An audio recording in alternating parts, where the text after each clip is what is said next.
Preț de câteva secunde, mi-am oprit viața în loc să o întreb unde se duce, că aș vrea ani să-i întorc.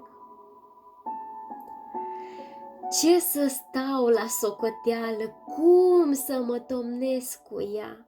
Mi-am aprins și o țigară așteptând pe canapea. I-am zis, ia privește-mi ochii cum se văd brăzdați de dor când mi-ai dat oameni aproape, niște simpli călători. Că au venit ca bună ziua fără ca să mă întrebe și-au plecat fără să-mi spună, m-au lăsat plângând de sete.